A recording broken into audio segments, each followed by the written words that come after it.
한때는 2천만원 폭탄 할인에다 뭐다 해서 프로모션이 고유명사급으로 언급되던 브랜드입니다. 뭐 전세계에서 벤츠 BM하고 나란히 언급되는 건 물론이고 역사적 가치도 뚜렷한 브랜드임이 분명합니다. 그런데 한국에서는 점점 찾는 소비자들이 줄어들고 있고 올해는 심각할 정도로 판매량이 떨어졌습니다. 아우디 얘기인데요. 뭐 이런 주제를 얘기할 때마다 이런 주장을 하는 사람도 있습니다. 야, 해외에서 잘 나가는데 한국에서 안 나가는 걸 가지고 뭐라 하면 뭐하냐, 이런 겁니다. 그런데 여기가 해외인가요? 여긴 한국이고요. 우리는 유럽 소비자도 아니고 미국 소비자도 아닙니다. 이런 주장이 과연 그 브랜드에는 얼마나 도움이 되는 것이며 그 브랜드를 타는 소비자들한테는 얼마나 도움이 되는 건지 모르겠습니다. 한국에서 못하고 미국에서 잘한다는 건 우리한테는 의미 없는 얘기입니다. 다만 해외 시장 이야기는 한국 시장에서의 부진을 이해하기 위한 참고 자료 정도로는 사용될 수 있습니다. 아우디 차주분들한테는 가슴 아픈 얘기일 수 있습니다. 하지만 아우디가 다시 벤비아의 명성을 한국에서 찾았으면 하는 마음에 많은 고민 끝에 나온 결론들로 이야기를 구성했습니다. 그러니 만약 이 영상을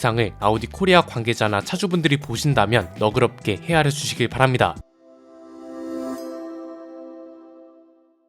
일단 데이터부터 쭉 볼까요? 아우디가 판매량 부진에 시달린다는 얘기, 사실 몇 년 전까지만 해도 이렇게 심각한 수준은 아니었습니다. 작년 판매량만 봐도 벤비아로 불릴 때랑 비교하면 부진한 건 사실이지만 그렇다고 판매량 3위를 놓치진 않았단 말이죠. 물론 2등과의 차이만 봐도 3위 싸움이라는 말이 왜 나오는지 알 것 같은데 올해는 상황이 좀 안 좋습니다. 1분기 판매량이 공개됐는데 5위권 밖으로 밀려난 건 물론이고요. 10위까지도 밀려났습니다. 3위 자리는 테슬라가 차지하게 됐습니다. 이 숫자가 얼마나 심각한 거냐면 한국 지사가 철수할 예정이라는 포드와도 차이가 얼마 안 나는 수준입니다. 어떻게든 4년 연속 판매량 3위는 지켜왔는데 올해는 이게 무너졌다는 거죠. 연도별 1분기 판매량만 모아봐도 올해 얼마나 판매량이 부진한지를 알 수 있습니다. 테슬라는 올해 들어 급증했다는 게 확실히 눈에 띄고요. 렉서스는 상승세, 볼보도 큰 기복 없이 판매량을 유지 중입니다. 그런데 아우디는 작년 1분기에는 6,900대 넘게 팔았는데 올해는 1,100대밖에 못 팔았습니다. 작년 같은 기간 대비 84.1%가 감소한 겁니다. 왜 이렇게 됐을까요? 이건 크게 세 가지로 나눠볼 수 있습니다.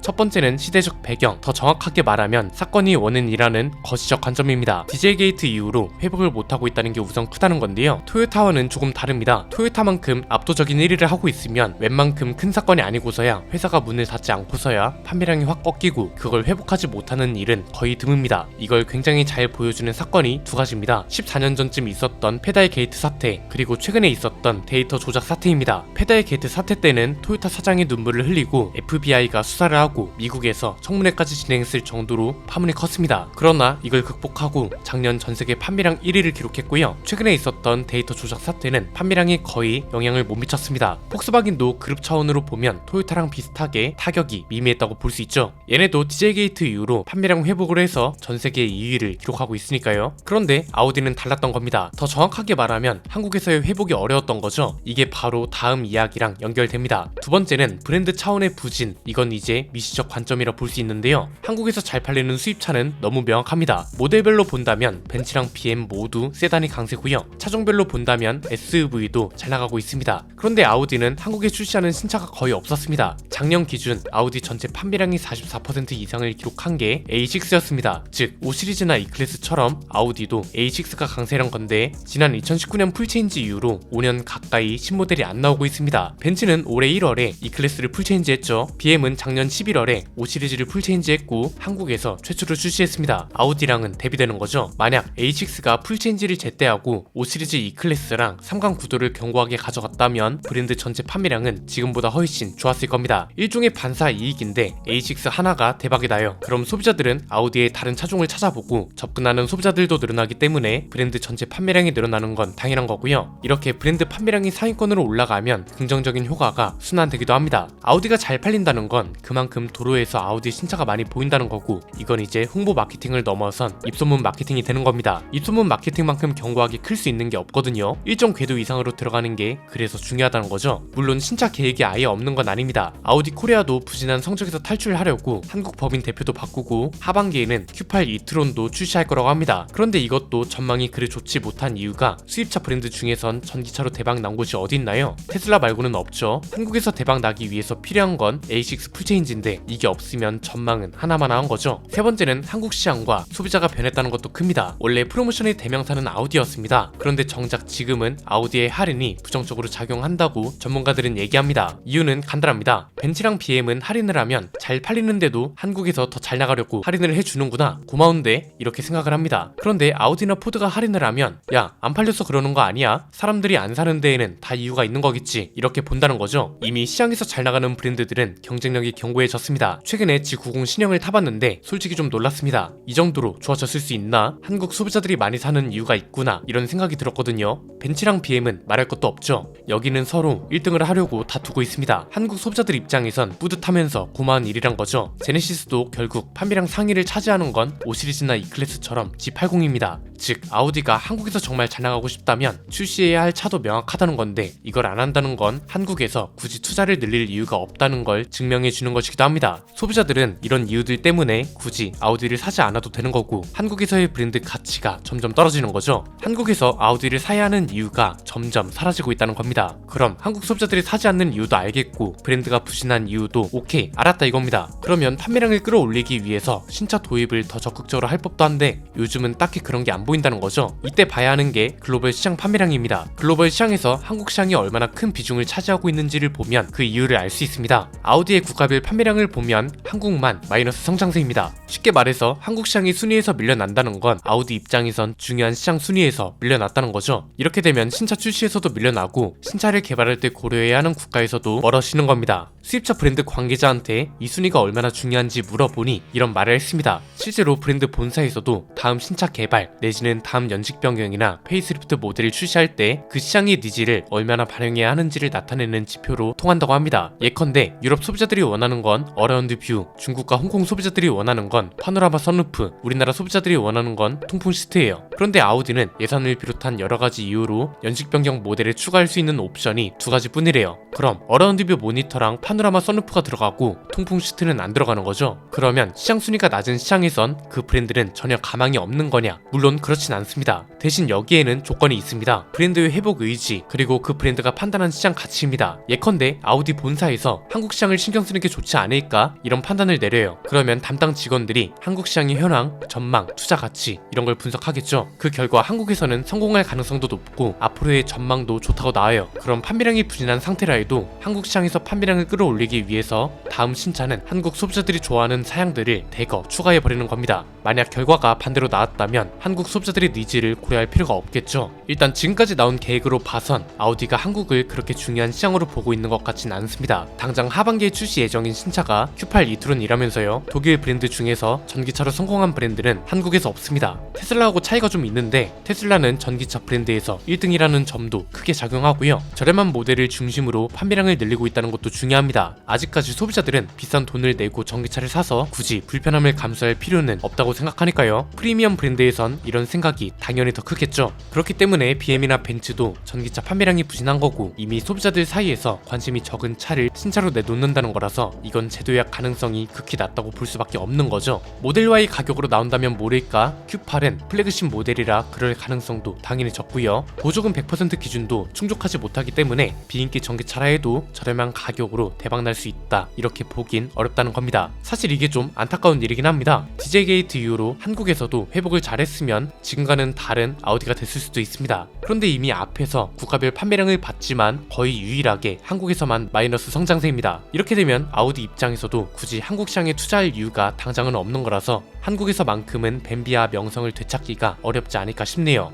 오늘 내용은 여기까지입니다. 내용이 유익하셨다면 구독과 좋아요, 알림 설정 부탁드립니다. 지금까지 저는 안피디였습니다. 감사합니다.